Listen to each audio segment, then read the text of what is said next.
তুমি বন্ধু তুমি নাথ, নিশিদিন তুমি আমার, তুমি সুখ তুমি শান্তি, তুমি হে অমৃত পাথার। প্রতিদিনের রবীন্দ্রনাথে আপনাদের সবাইকে সুপ্রভাত এবং স্বাগত জানাই। আজকে আমরা যে বিষয়ের উপর থাকছি আপনারা তার আভাস তো পেয়েই যান, প্রতিটা অনুষ্ঠানের আগাম আভাস। আমরা সেই রবীন্দ্রনাথকে আজ খোঁজার চেষ্টা করব যার কাছ থেকে আমরা পেয়েছি, আগামী দিনে আরও পাবো। আর অনুষ্ঠান আরও সুন্দর করতে আমাদের মাঝখানে রয়েছেন জয়তী ভট্টাচার্য। জয়তীদিকে অনেক সুপ্রভাত স্বাগত জানাই।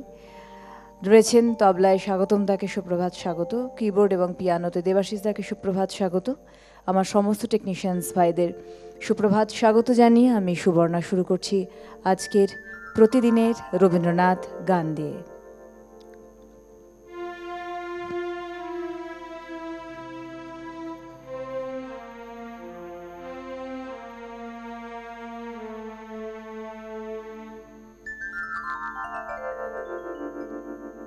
প্রভাতে বিমল আনন্দে বিকশিত কুসুম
আজ আমরা প্রতিদিনের রবীন্দ্রনাথ এই অনুষ্ঠানে বিশ্বকবিকে শিক্ষক বা শিক্ষাবিদ হিসেবে পাওয়ার চেষ্টা করছি আমাদের যতটুকু পরিসর তার মধ্যে থেকে।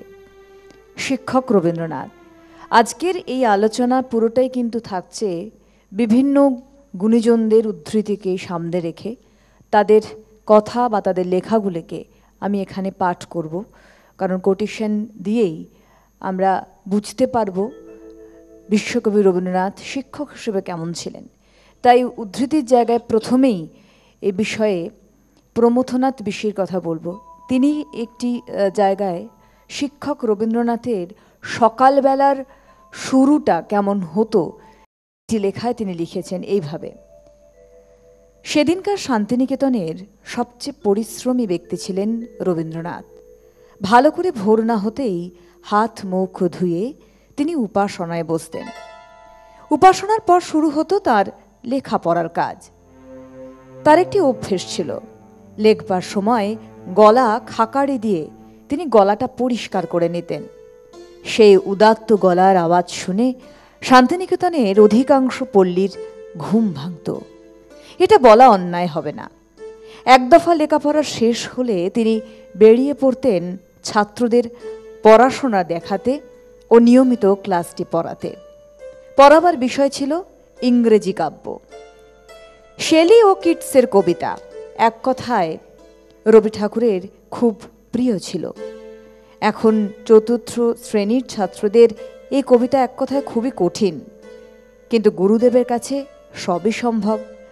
তিনি অসম্ভবকে সম্ভব করতেই অভ্যস্ত।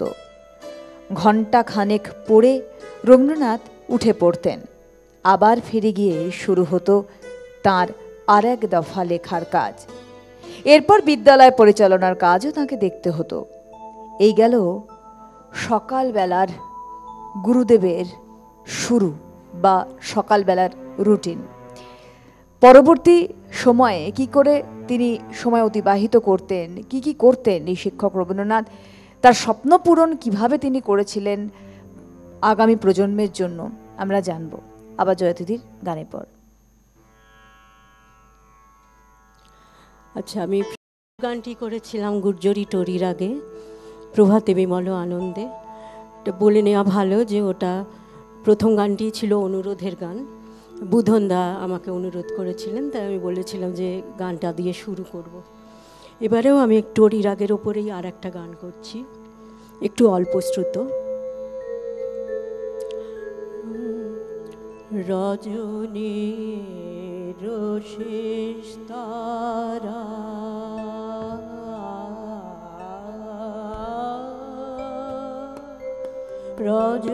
রজনীর শেষ তারা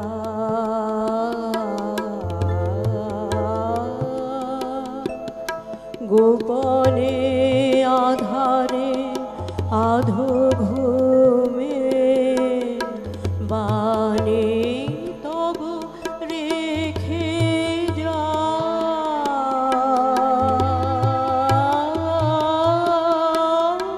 প্রভাতের প্রথম কুসুমে রজনীর শেষ তারা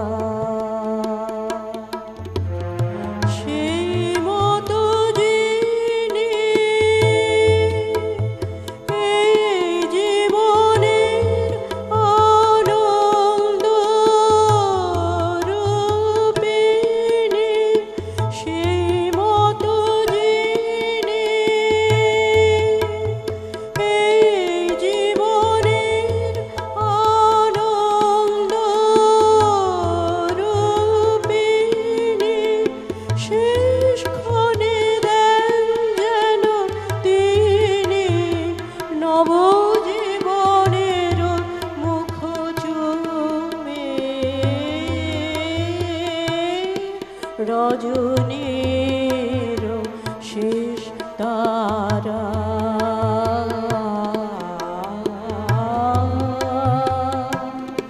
রজনীর শেষ তারা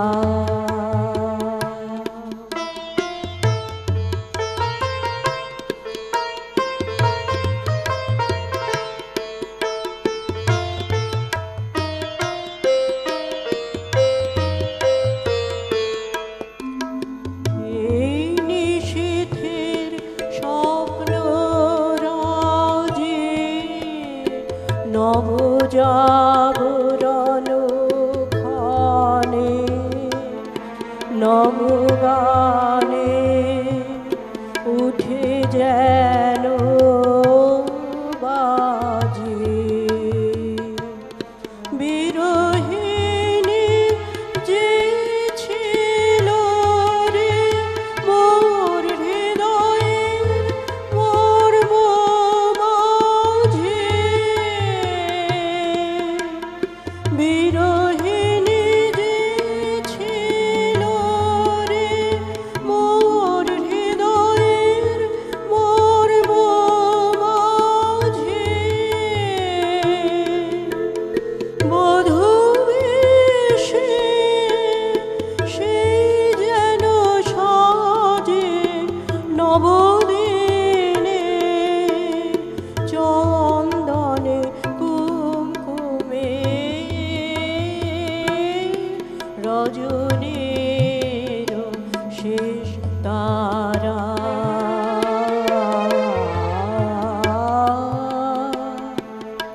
রজনীর শেষ তারা।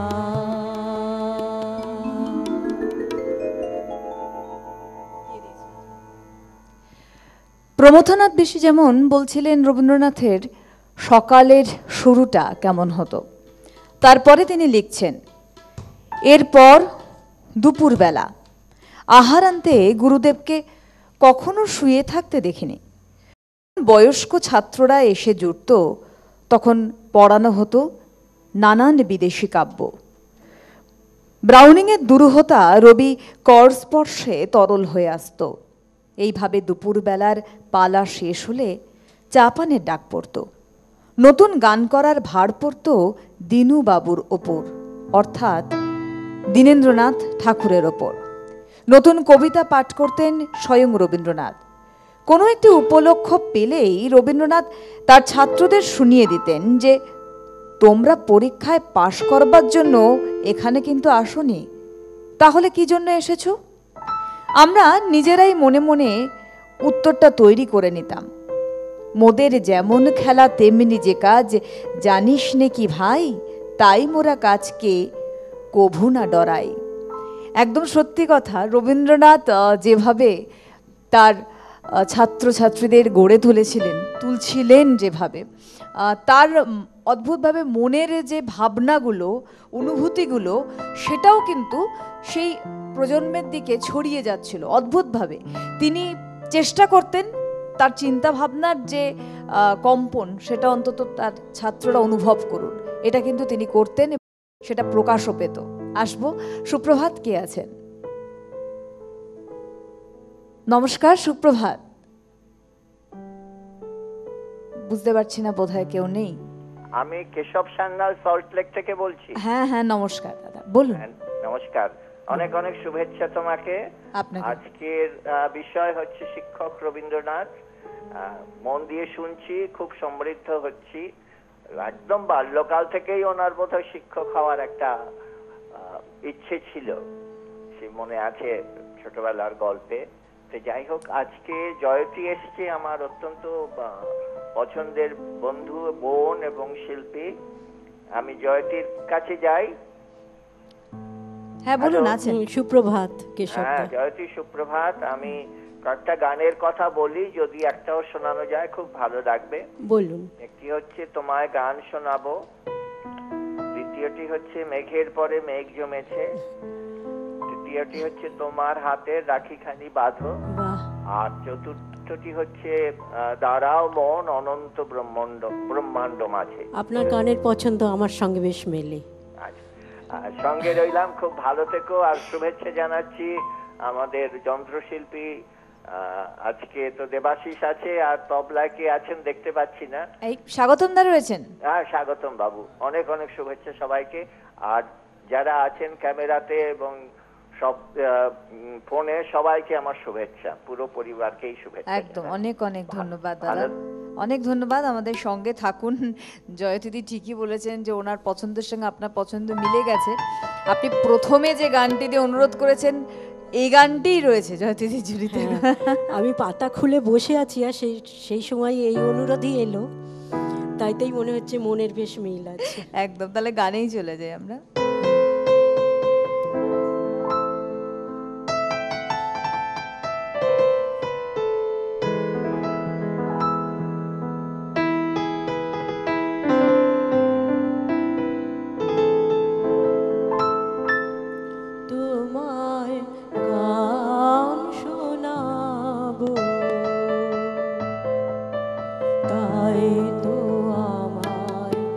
জাগিয়ে রাখো ও গো ঘুম ভাঙানে তোমায় গান শোনাবো চমক দিয়ে তাই তো ডাকো বুকে চমক দিয়ে তাই তো ডাকো ও গো দুঃখ জাগানে তোমায় গান শোনাবো ও গো দুঃখ জাগানে তোমায় গান শোনাবো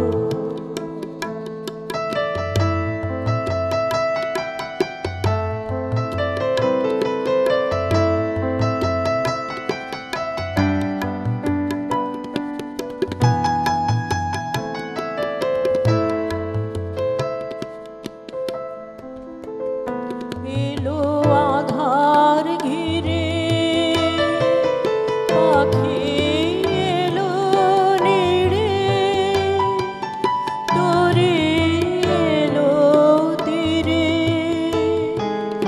শুধু আমার হীন বিরাম পায় না গো ও গো দুঃখ জাগানে তোমায় গান শোনাবো ও গো দুঃখ জাগানে তোমায় গান শোনাবো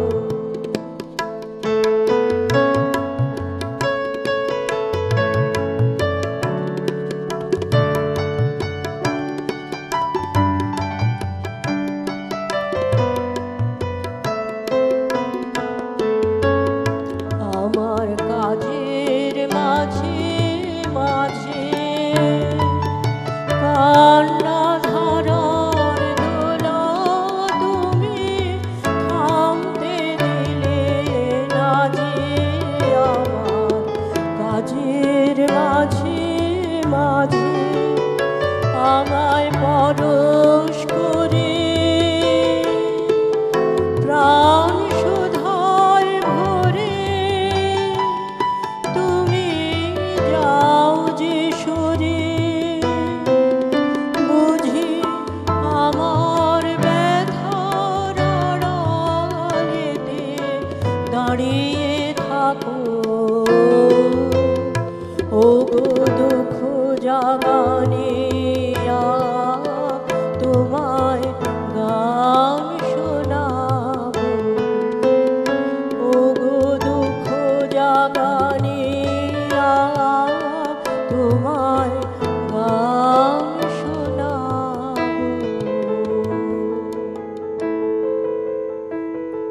রবীন্দ্রনাথ কবি হয়েও শিক্ষা বিস্তারে ব্রতী ছিলেন।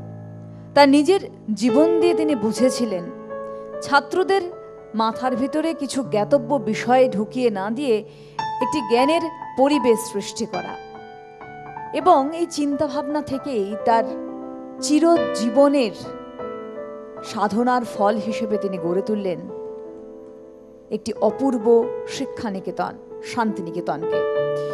বিশেষ করে তিনি বলতেন বিদ্যালয় এমন হওয়া উচিত বা এমন হওয়া চাই যেখানে প্রকৃতির ও জ্ঞানের আনন্দ হাওয়ার মতো বইবে। সেই হাওয়ায় নিঃশ্বাস নিতে নিতে শিশুরা বড় হয়ে উঠবে। রবীন্দ্রনাথ এই ভাবনাকেই সার্থকতার রূপ দিয়েছিলেন শান্তিনিকেতন গড়ে, এবং তার সেই প্রকাশ আমরা পাই। বলা যেতে পারে এই শান্তিনিকেতন বা এই শিক্ষানিকেতন রবীন্দ্রনাথের একটি জীবন কাব্য। রবীন্দ্রনাথ শুধুই কি শান্তিনিকেতনে ছাত্র পড়াতেন তা কিন্তু নয়, তিনি প্রাক্তন ছাত্র যারা তাদেরও কিন্তু সব সময় খোঁজ রাখতেন, যারা পাশ করে বেরিয়েছেন তাদের সব সময় খেয়াল রাখতেন, খোঁজ রাখতেন। এমনই এক প্রাক্তন ছাত্র সৈয়দ মুস্তাফা আলী, তিনি তার গুরুদেব ও শান্তিনিকেতন নামক একটি গ্রন্থে বিশ্বকবি রবীন্দ্রনাথ সম্বন্ধে, বা বলা যেতে পারে শিক্ষক রবীন্দ্রনাথ সম্বন্ধে কিছু কথা লিখেছিলেন, যার কিছু অংশ আমরা তুলে ধরছি। তিনি বলছেন লেখায়, 1229 সালে গুরুদেবের সঙ্গে আমার শেষ দেখা হয় শান্তিনিকেতনে। উনি বললেন, কেমন আছিস? আমি বললাম, ভালো। তখন গুরুদেব বললেন, তুই এখন বরোদা কলেজে ধর্মশাস্ত্র পড়াস না? তোদের যখন রাজা মহারাজারা ডেকে নিয়ে গিয়ে সম্মান দেখায়, তখন আমার মনে যে কি গর্ব হয়। মনে হয় আমার ছেলেরা দেশ বিদেশে কৃতী হয়েছে। কিন্তু জানিস, আমার মনে দুঃখও হয়। তোদের আমি গড়ে তুলেছি, এখন আমার প্রতিষ্ঠান গড়ে তোলবার জন্য তোদের প্রয়োজন, কিন্তু তোদের আনবার আমার সামর্থ্য কোথায়? আমি বললাম, বিশ্বভারতীর সেবার জন্য যদি আমাকে প্রয়োজন হয়, তাহলে ডাকলেই আমি আসব, যা দেবেন তাই নেব। রবীন্দ্রনাথ একজন ছাত্রকে গড়েছিলেন, মানুষ করেছিলেন, যে শব্দটার এখন বড় অভাব। শুধুমাত্র শিক্ষা দান নয়, যেটা তিনি বলতেন, শিক্ষা হওয়া উচিত এমন সহজ সরল, শিশু মনের বিকাশের সঙ্গে সঙ্গে সেও যেন হাওয়ার মতো ছড়াবে এবং বেড়ে উঠবে। সেভাবেই তার ছাত্রদের তিনি শিক্ষা দান করতেন। তারা প্রতিষ্ঠাও লাভ করেছিলেন। একজন সার্থক শিক্ষক হিসেবে তাতে তিনি গর্ববোধ করতেন। আবারও আসছি গানে পর। একটা ফোন নিয়ে আসছি জয়তীদি, একজন বন্ধু আছেন আমাদের। সুপ্রভাত, কে আছেন? সুপ্রভাত, সুবর্ণা ম্যাডাম। হ্যাঁ, নমস্কার। কল্যাণ সুর বলছি, বেহালা থেকে। বলুন দাদা। নমস্কার। এবং আমি প্রথমেই বলবো, আপনি এত মৃদুভাষী এবং এত পরিমিত সঞ্চালনা ভীষণ মুগ্ধ করে।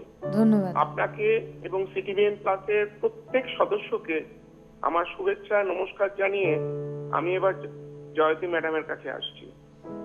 প্রথমেই বলি সুবর্ণা ম্যাডাম, আপনাকে আপনি যে তথ্য দিচ্ছেন শিক্ষক রবীন্দ্রনাথ, সেটা সত্যি আমরা আজকে সমৃদ্ধ হচ্ছি। জয়তী ম্যাডাম, আপনাকে নমস্কার। নমস্কার, সুপ্রভাত। আমি কল্যাণ সুর বলছি। আপনাকে স্বাগতম দা, দেবাশিস ভাই, প্রত্যেককে নমস্কার, শুভেচ্ছা জানিয়ে আমি আপনাকে দুটো গানের কথা বলবো। একটা প্রেম পর্যায়, একটা পূজা। প্রেমের গান যেটা অতি প্রচলিত গান, আমি তোমারও সঙ্গে বেঁধেছি আমার প্রাণ। আর পূজা পর্যায়ের একটি গান, সুখহীন নিশিদিন পরাধীন হয়ে। যদি একটা গানও করতে পারেন ভাল লাগবে। নিশ্চয়ই করব। আপনার গান খুব ভাল লাগছে। আপনি প্রথমেই যে গানটি করলেন সেটি সত্যি মন কেড়েছে। নমস্কার নেবেন, ভালো থাকবেন। অনেক ধন্যবাদ কল্যাণদা, আমাদের সঙ্গে থাকুন এবং অন্তত আমাদের এই অনুষ্ঠান যতদিন চলবে আপনারা ততদিন আমাদের পাশে থাকবেন, এটা আমরা সবসময় চাই। অনেক অনেক ধন্যবাদ, আমাদের সঙ্গে থাকুন। আমরা কল্যাণদার এই সুন্দর কথার পরে আমরা গানেই চলে যাই। গানেই যাই। আর কল্যাণদার কথার সূত্র ধরে বলি, প্রথম গানটি বুধনদার পছন্দের গান। বুধনদা আমাকে রিকোয়েস্ট করেছিলেন এই গানটি গাইতে, তো এই গানটি দিয়েই শুরু করেছি। এমনই গানটি যে শুরুর গান।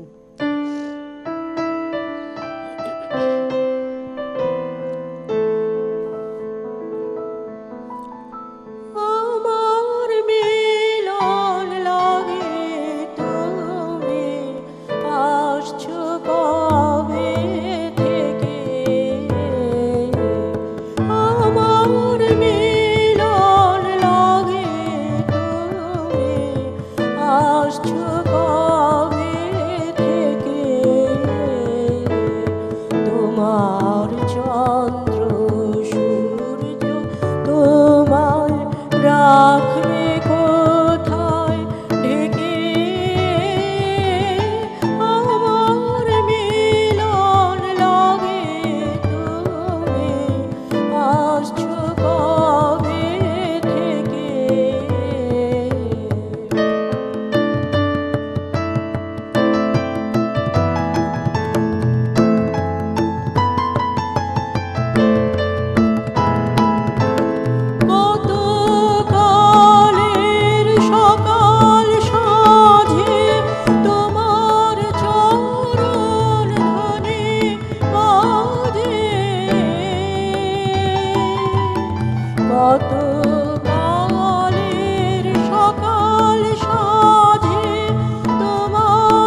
আমার সকল পরাণ বেপে থেকে থেকে হরষ যেন উঠছে কেঁপে কেঁপে,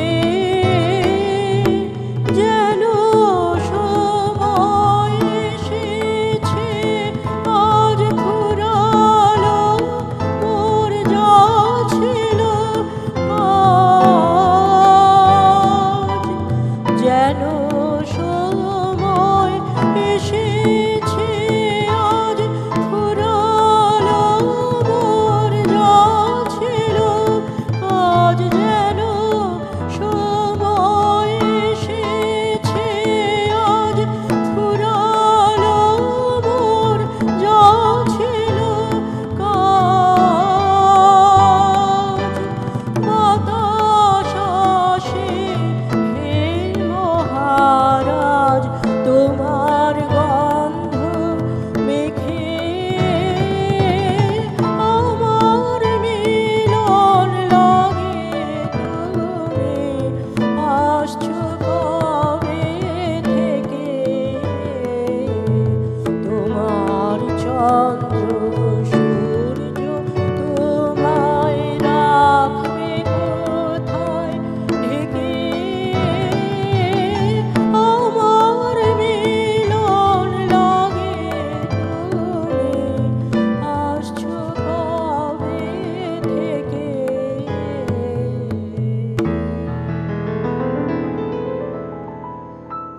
যে শিক্ষা ভয়ের মধ্যে থেকে শিশুদের মনে জ্ঞানের খবর প্রবেশ করায়, এমনতর শিক্ষার বিষয়ে বিশ্বাসী ছিলেন না বা আস্থা ছিল না রবীন্দ্রনাথের। তিনি বলতেন এমন শিক্ষা প্রবর্তন করতে হবে যে শিক্ষা শিশু মনের সঙ্গে সঙ্গে আনন্দ সহকারে বেড়ে উঠবে, তবেই না তা শিক্ষা।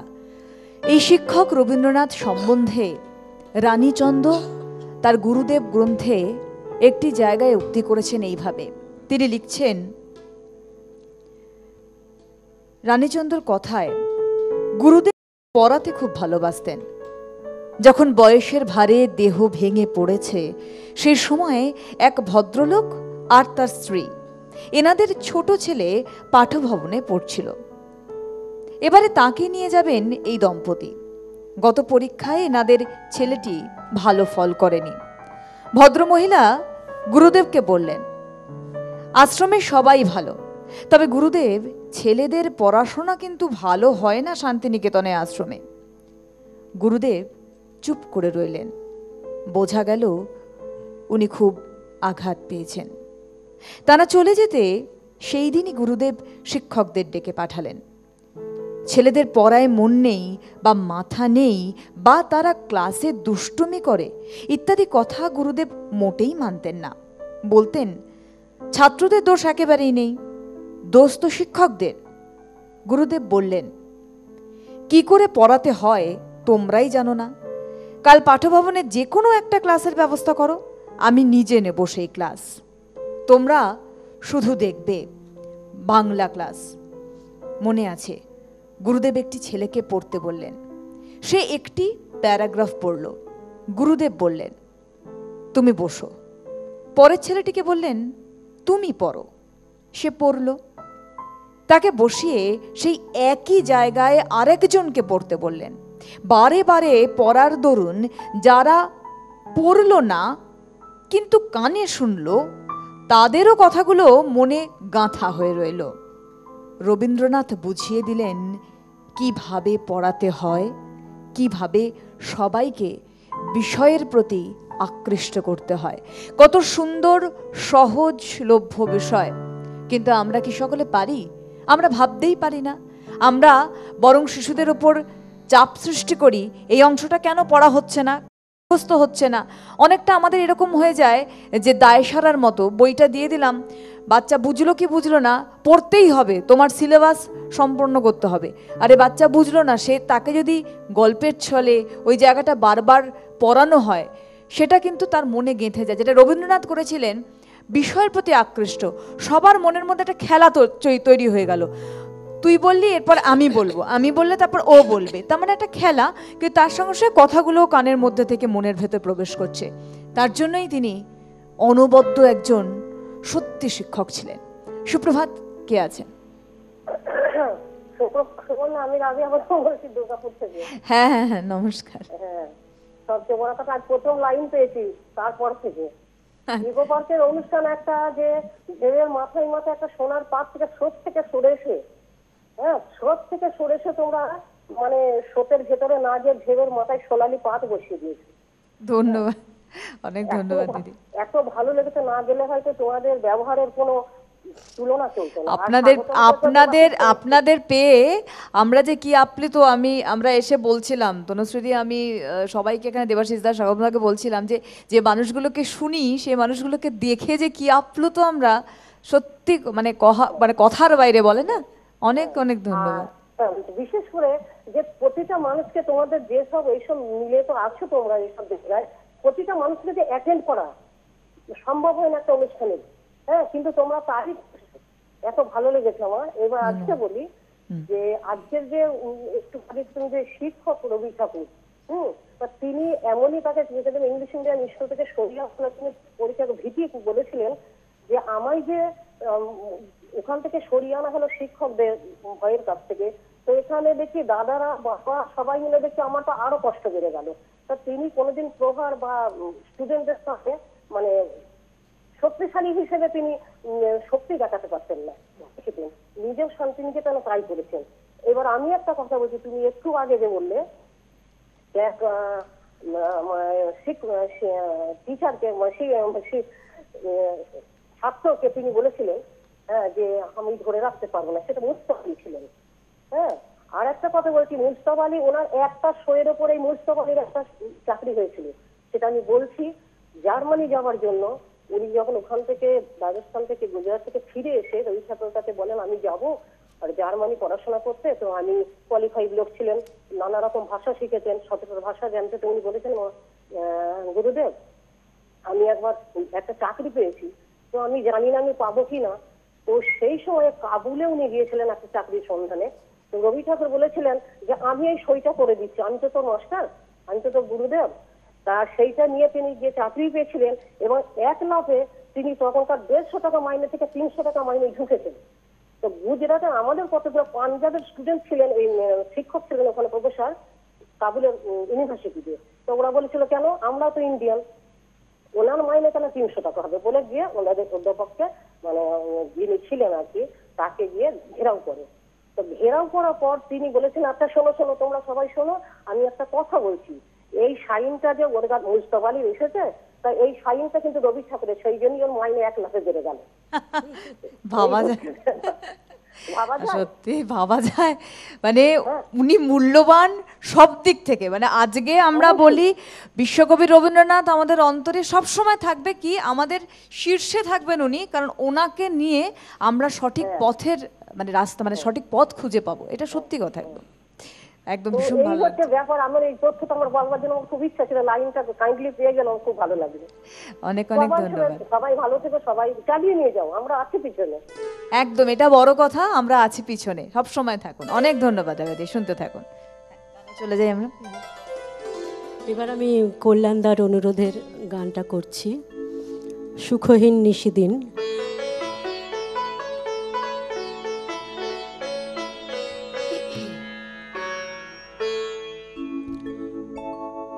সুখহীন নিশিদিন পরাধীন হয়ে, সুখহীন নিশিদিন পরাধীন হয়ে, ভ্রমেছ দিন প্রাণে শত তোহায়, ভাবনা শত শত নিয়ত ভীত পীড়িত, শিরনত কত অপমানে, সুখহীন নিশিদিন পরাধীন হয়ে, ভ্রমেছ দিন প্রাণে শত তোহায়, ভাবনা শত শত নিয়ত ভীত পীড়িত, শিরনত কত অপমানে, সুখহীন নিশিদিন পরাধীন হয়ে, সুখহীন নিশিদিন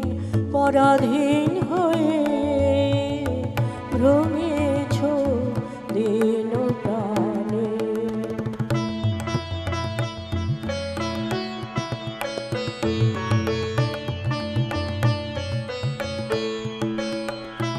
জানো না রে অধূর্ধ্বে বাহির অন্তরে ঘেরিত রে নিত্য রাজে সেই অভয় আশ্রয়। তোলো আনত শির ত্যাজরে ভয় ভার, তোলো আনত শির ত্যাজরে ভয় ভার। সতত সরল চিতে চাহ তারে প্রেম মুখ পানে। সুখহীন নিষেদিন পরাধীন হয়ে, সুখহীন নিষেদিন পরাধীন হয়ে ভ্রমেছ দীন প্রাণে। সতত হায় ভাবনা শত শত নিয়ত ভীত পীড়িত শিরনত কত অপমানে। সুখহীন নিষেদিন পরাধীন হয়ে, সুখহীন নিষেদিন পরাধীন হয়ে ভ্রমেছ দীন প্রাণে। এত কিছুর মধ্যেও দেখুন বিশ্বকবি রবীন্দ্রনাথ কি বলছেন। রবীন্দ্রনাথ বলছেন, আমি শাস্ত্রজ্ঞানী, তত্ত্ব গুরু বা নেতা নই। আমি চাইনে হতে নববঙ্গের নবযুগের চালক। আমি কবি, এই আমার একমাত্র পরিচয়। আমি সেই বিচিত্রের দূত, যে বিচিত্র বহু হয়ে খেলে বেড়ান দিকে দিকে, সুরে সুরে, গানে গানে, বর্ণে বর্ণে, রূপে রূপে, দুঃখে সুখের আঘাত সংঘাতে, ভালো মন্দের দ্বন্দ্বে। কত সুন্দর নিজেকে নিজে ব্যাখ্যা করেছেন বিশ্বকবি। আর যে মানুষ, সত্যি কথা বলতে জয়তীদি, একদম যেটা আমরা বলি একদম মানে ভূমির মাটির কাছাকাছি হয়, তিনি কিন্তু যে কোনো মানুষকে সহজে আকৃষ্ট করতে পারেন। বিশ্বকবির এই গুণ বিশ্বকবির আগামী প্রজন্মকে গড়তে অনেক অনেক সাহায্য করেছিলেন। যেমন তিনি নিজেকে বিশ্লেষণ করেছেন, ঠিক সেভাবে তিনি তার ছাত্রদের শীর্ষে রাখতেন। আবার আসবো গানের পর।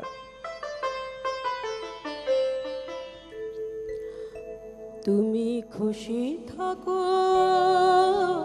আমার পানে চেয়েছে, খুশি থাকো তুমি, খুশি থাকো আমার পানে চেয়েছে, খুশি থাকো। তোমার আঙিনাতে বেড়াও যখন বেড়াই, গেয়ে গেয়ে বেড়াই যখন, খুশি থাকো। তোমার আঙিনাতে বেড়াই যখন বেড়াই, গেয়ে গেয়ে বেড়াই যখন, খুশি থাকো।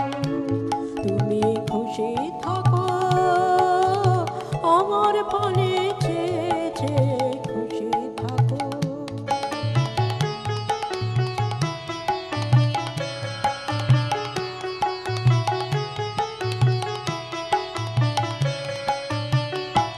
তোমার পরশ আমার মাঝে সুরে সুরে বুকে বাজে, তোমার পরশ আমার মাঝে সুরে সুরে বুকে বাজে।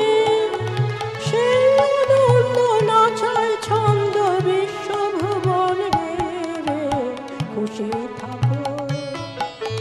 সেই আনন্দ নাচায় ছন্দ বিশ্বভুবন ছেয়েছে, খুশি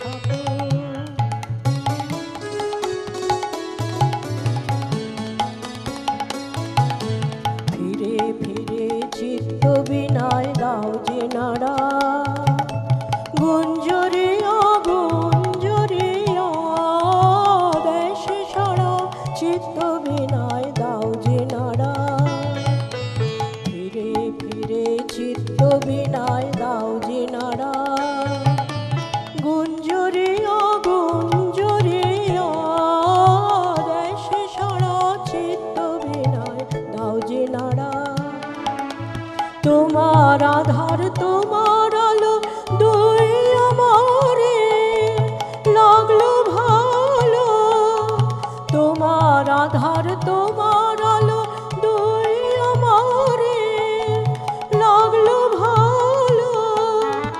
আমার হাসি বেড়ায় ভাসি তোমার হাসি ছেছে খুশি থাকো, আমার হাসি বেড়ায় ভাসি তোমার হাসি ভেবে খুশি থাকো, তুমি খুশি থাকো, আমার পানে চেয়েছে খুশি থাকো। তোমার আঙিনাতে বেড়াই যখন বেড়াই গে গে বেড়াই যখন খুশি থাকো, তুমি খুশি থাকো, আমার পানে চেয়েছে খুশি থাকো। রবীন্দ্রনাথ চিরজীবনের কর্মসাধনা ছিল তার শিক্ষানিকেতন, শান্তিনিকেতন। বাস্তব রূপ দিয়েছিলেন তিনি। রবীন্দ্রনাথ বলছেন, প্রত্যেক দেশের একটা অন্তঃপ্রকৃতি আছে। ছেলেরা যেমন গাছপালা, ক্ষেত প্রান্তর, নদী, পাহাড় প্রভৃতির কাছে লাভ করবে জীবনের শিক্ষা, তেমনি দেশের অন্তর্প্রকৃতির কাছ থেকে নেবে চিত্তের দীক্ষা। শিক্ষক রবীন্দ্রনাথ সেই সময় তার সমসাময়িক কালে তিনি অনেকটা এগিয়ে ভেবেছিলেন। প্রকৃতির কোলে শিক্ষা, যে প্রকৃতির কোলে শিক্ষা একটা শিশুর মনকে বিকাশ করতে অত্যন্ত সহজ হবে এবং সাহায্য করবে। রবীন্দ্রনাথ যা নিজে পাননি, যেটা আমি শুরুতেই বলছিলাম, তার জীবন দিয়ে তিনি উপলব্ধি করেছিলেন। তিনি ঘরবন্দি ছিলেন, কিন্তু তাকে বারবার টানত সেই বাবার সঙ্গে বেরিয়ে পড়া পাহাড়ে সেই গ্রহ নক্ষত্র, কারণ তখন তিনি বাইরের জগৎ দেখছেন, আকাশ দেখছেন। তাই তার মনের যে ব্যাকুলতা সেটাকে তিনি প্রকাশ করতে চেয়েছিলেন শিশুদের শিক্ষার মধ্যে থেকে। সুপ্রভাত, কে আছেন? নমস্কার। নমস্কার। সঞ্জয় দাশগুপ্ত বলছি, সাজন এভিনিউ থেকে। হ্যাঁ দাদা, বলুন। বলছি, আজকে আপনারা যে বিষয় নির্বাচিত করেছেন শিক্ষক রবীন্দ্রনাথ, সে সম্পর্কে বহু লেখা রয়েছে এবং বেশিরভাগ লেখাই অত্যন্ত মনোগ্রাহী। রবীন্দ্রনাথের দুটো ভূমিকা ছিল শিক্ষকের, মোটামুটি ভাবে বলতে গেলে। একটা হলো ইংরেজি সাহিত্যে রবীন্দ্রনাথ, তিনি শেলি, কিটস, ওয়ার্ডসওয়ার্থ, টেনিসন এগুলো খুব চমৎকার ভাবে পড়াতেন। তার বিস্তৃত বিবরণ আমরা পেয়েছি নির্মলচন্দ্র চট্টোপাধ্যায়, প্রভাতচন্দ্র গুপ্ত, প্রমথনাথ ঋষি, সুধীরঞ্জন দাস প্রমুখের লেখার মধ্যে দিয়ে।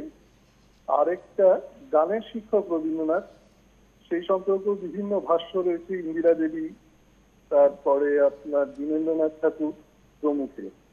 কিন্তু শিক্ষক রবীন্দ্রনাথের উপরে বলতে গেলে যে কথাটা বলা উচিত, যে বুদ্ধি এবং বিজ্ঞানের উপর রবীন্দ্রনাথ যে এতটা জোর দিয়েছিলেন তার কিছু কারণ ছিল। তিনি দেখেছিলেন তার চারদিকে একটি কুসংস্কার জগৎ, এবং কুসংস্কার থেকে জন্ম নিয়েছে ভয় এবং নির্দয়তা। রবীন্দ্রনাথ কুসংস্কারের বন্ধন থেকে মানুষকে মুক্তি দিতে চেয়েছিলেন। তাই তিনি সবসময় চেষ্টা করেছিলেন বিজ্ঞান আর যুক্তির মধ্যে একটা সমন্বয় সাধন করতে। রবীন্দ্রনাথের কিন্তু যে তার আধ্যাত্মিক অনুভূতি, সেটা তিনি আত্মপ্রত্যয় উজ্জ্বল করে তুলতে চেষ্টা করেছিলেন, এবং মানুষের চেতনার যে বিবর্তন যে স্তরে সে পৌঁছেছে, তিনি বুঝেছিলেন যে যুক্তি এবং বিজ্ঞান কোনোটিকেই পরিত্যাগ করা যায় না, এবং এই দুইয়ের মধ্যে যথার্থ সমন্বয় সাধন করলেই আমাদের আত্মশক্তির প্রকাশ ঘটবে। এখানেই ছিল শিক্ষক রবীন্দ্রনাথের সার্থকতা। আজকের যে শিল্পী এসছেন, উপস্থিত হয়েছেন জয়তী ভট্টাচার্য। জয়তী অত্যন্ত ভালো শিল্পী, এবং ও শুধুমাত্র মন দিয়ে নয়, হৃদয় দিয়ে গায়। জয়তীর সাথে আমার অনেক দিনেরই পরিচয়। জয়তী, ভালো আছো? হ্যাঁ, খুব ভালো আছি। তুমিও আশা করি ভালো আছো? সঞ্জয় দাশগুপ্ত বলছি। হ্যাঁ, বুঝতে পেরেছি। বলছি, তুমি আজকে কি এনেছো গানের ডালি আমি জানি না, আমি অনুরোধ রাখছি না, যেভাবে সাজিয়ে এনেছো শুনছি খুব ভালো লাগছে। তোমার গানের চর্চা অব্যাহত থাকুক, ভালো থেকো। সকলকে নমস্কার জানাচ্ছি, ধন্যবাদ। শিক্ষক রবীন্দ্রনাথের চিন্তা ভাবনা, যার প্রতিফলন বা বহিঃপ্রকাশ আমরা বলতে পারি, তা ছাত্রদের মধ্যে থেকে আমরা দেখছি। এবং অবশ্যই সেই বহিঃপ্রকাশে আজকের যে যুগ, যেখানে আমরা বইয়ের বোঝা চাপিয়ে দিচ্ছি আমাদের ছাত্রছাত্রীদের উপর বা আমাদের আগামী প্রজন্মের উপর, যারা কোনোভাবেই নিজেদের শিক্ষা সম্পন্ন করার জায়গাটা সম্পূর্ণ করতে পারছে না, যেটা রবীন্দ্রনাথ কোনোদিনই চাননি, করেননি তার সময়। আমরা ফিরে এলাম আবারও আমাদের শিল্পী জয়তী ভট্টাচার্যকে নিয়ে, আর ফিরে এলাম অবশ্যই স্বাগতম দা, দেবাশিস দা, আমার সমস্ত টেকনিশিয়ানস ভাইদের সঙ্গে নিয়ে, আপনাদের নিয়ে সঙ্গে আমি আবারও রয়েছি। ফিরে এলাম, গানে চলে যাব।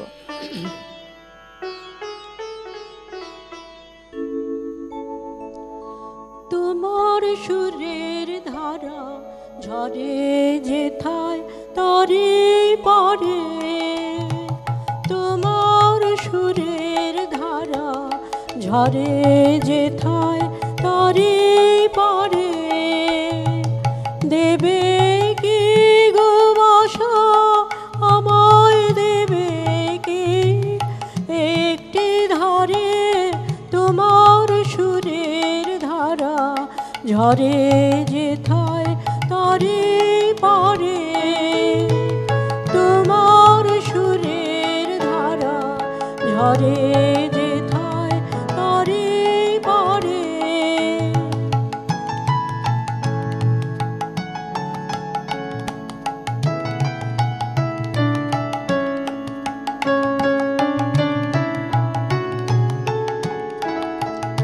আমি শুনব ধ্বনি, আমি শুনব ধ্বনি কানে, আমি ভরব ধ্বনি,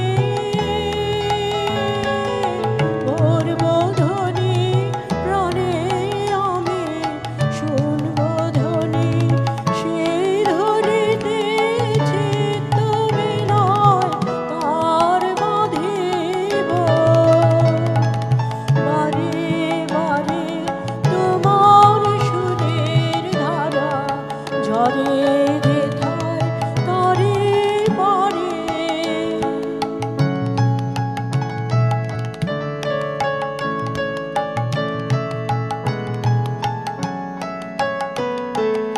আমারও নীরব বেলা সেই তোমারই সুরে সুরে, আমারও নীরব বেলা ফুলের ভিতর মধুর মতো উঠবে ভরে, আমারও নীরব বেলা আমার দিন ফুরাবে, আমার দিন ফুরাবে যাবে যখন রাত্রি আঁধার, রাত্রি আঁধার হবে, আমার দিন ফুরাবে, হৃদয়ে মোর গানের তারা উঠবে ফুটে, সারে সারে তোমার সুরের ধারা ঝরে যেথায় তারে পারে, দেবে কি গো বাসা আমায়, দেবে কি একটি ধারে, তোমার সুরের ধারা ঝরে যেথায় তারে পারে। শিক্ষক রবীন্দ্রনাথ নিয়ে যেমন আমরা কথা বলছি, মেধাবী রবীন্দ্রনাথের একটা উদাহরণ আপনাদের দিই। ছোটবেলা থেকে রবীন্দ্রনাথ কতটা মেধাবী ছিলেন। রবীন্দ্রনাথ তার ছোটবেলায় যে সমস্ত শিক্ষকদের সংস্পর্শে এসেছিলেন, যেমন হরনাথ পণ্ডিত, শ্রী গোবিন্দচন্দ্র বন্দ্যোপাধ্যায়, সীতানাথ ঘোষ, হেনরি মুরলি প্রভৃতি এনাদের পেয়েছিলেন। তো একদিন মধুসূদন বাচস্পতি বাংলা পরীক্ষা নিলেন ছাত্রদের আর কি। তখন রবীন্দ্রনাথ বাংলা পরীক্ষায়, এই বাংলা বিভাগে রবীন্দ্রনাথ সর্বোচ্চ নম্বর পেলেন। কিন্তু এই নাম্বার পাওয়ার পরে হরনাথ পণ্ডিত মনে করলেন যে না, সর্বোচ্চ নম্বর রবি কেন পেল, মনে হচ্ছে মধুসূদন পক্ষপাতিত্ব করেছে রবিকে। তাই ঠিক হলো আবার পরীক্ষা নেওয়া হবে এই বাংলা বিভাগে। তখন রবীন্দ্রনাথ পরীক্ষা দিলেন আবারও। এবার পরীক্ষা নিলেন শিক্ষক সুপারিনটেন্ডেন্ট গোবিন্দচন্দ্র বন্দ্যোপাধ্যায়, তার তত্ত্বাবধানে বাংলা পরীক্ষা হলো। কিন্তু তার তত্ত্বাবধানে বাংলা পরীক্ষা হওয়াতে সেখানেও রবীন্দ্রনাথ একদম সর্বোচ্চ নম্বর পেলেন। রবীন্দ্রনাথ এতটাই মেধাবী ছিলেন, পক্ষপাতিত্বের প্রশ্ন ওঠেই না, আর প্রয়োজনও ছিল না। আবার আসবো গানের পর।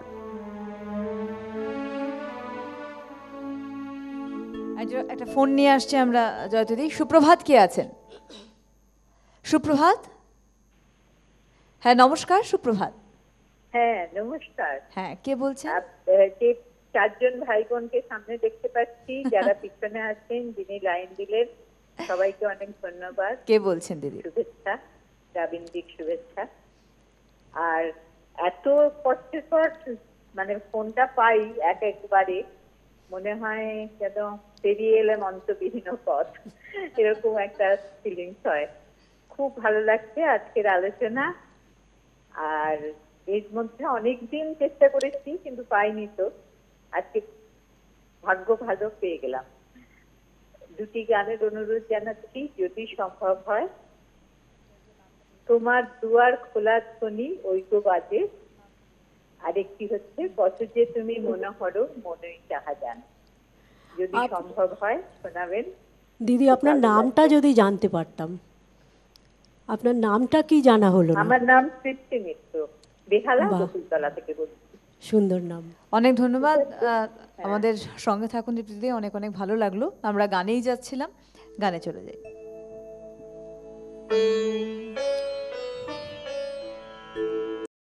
মধ্যদিনের বিজন বাতায়নে ক্লান্তি ভরা, কোন বেদনার মায়া স্বপ্না ভাসে ভাসে মনে মনে। মধ্যদিনের বিজন বাতায়নে ক্লান্তি ভরা, কোন বেদনার মায়া স্বপ্না ভাসে ভাসে মনে মনে। মধ্যদিনে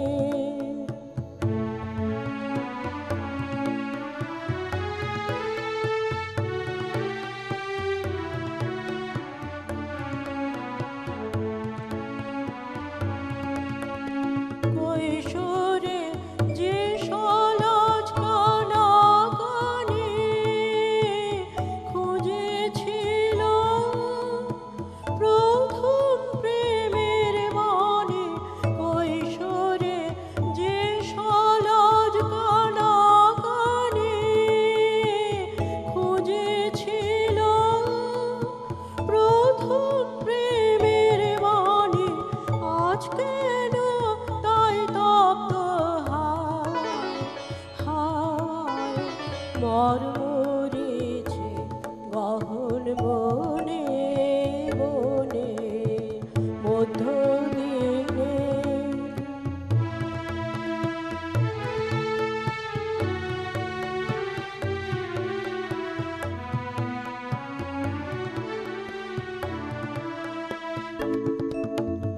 যে নৈরাশা গভীর স্রোত জলে ডুবেছিল, বিস্মরণের তলে ডুবেছিল।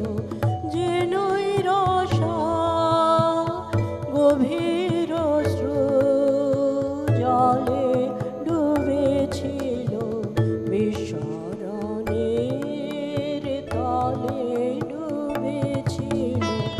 আজ কেন সেই বনযুদ্ধের বসে উচ্ছ্বসিল, গভীর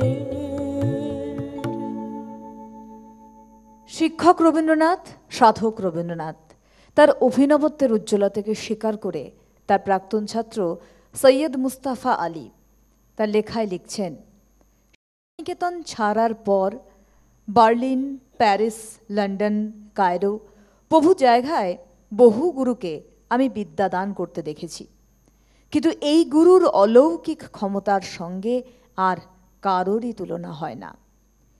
এটা একদম সত্যি রবীন্দ্রনাথের সহজ সরল বিদ্যাদান, সহজ সরল ব্যবহার এবং তার পাশাপাশি তার অনবদ্য আতিথেয়তা আজ তাকে আমাদের মাথার উপর রেখেছেন অভিভাবক হিসেবে।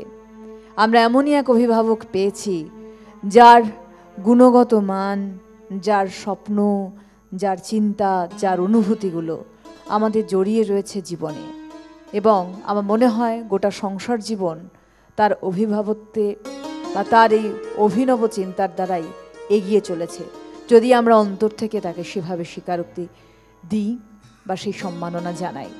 একদম শেষ লগ্নে গানের সুর নিয়ে আমরা ধীরে ধীরে অনুষ্ঠান থেকে বিদায় নেব। তৃপ্তিদির অনুরোধ আমি পরের বার আরও একবার আসার সুযোগ পেলে নিশ্চয়ই রাখবো, এবারে সম্ভব হলো না। কার মিলন চাও বিরহে, কার মিলন চাও বিরহে, তাহারে কোথা খুঁজেছ ভাব অরণ্যে কুটিল জটিল গহনে, শান্তি সুখ হে ওরে মন, কার মিলন চাও বিরহে, কার মিলন চাও বিরহে।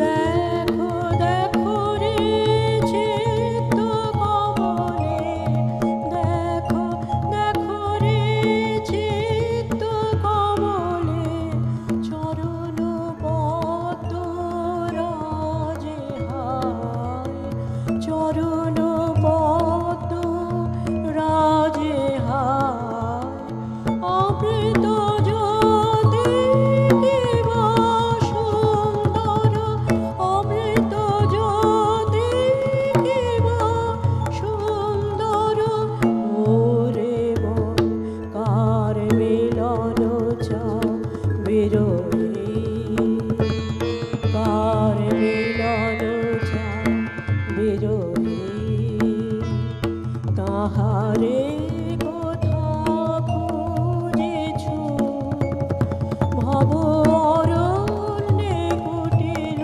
জটিল গহনে, শান্তি সুখ হে ওরে মন, কার মিলন চাও বিরহে, কার মিলন চাও বিরহে।